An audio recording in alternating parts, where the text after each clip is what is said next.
কেমন লাগছে ভিউটা? তুই বল। আমার তো হেভি লাগছে।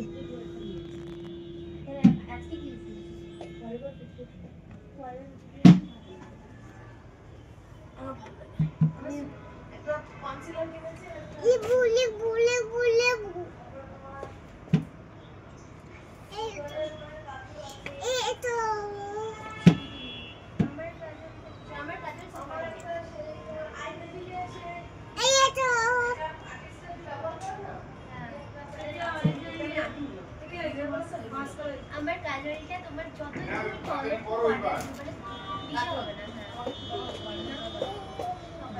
দাও একটু না আমি একটু করে নিয়েছি আমার সেই তোমার ইসে ফলে বাড়ি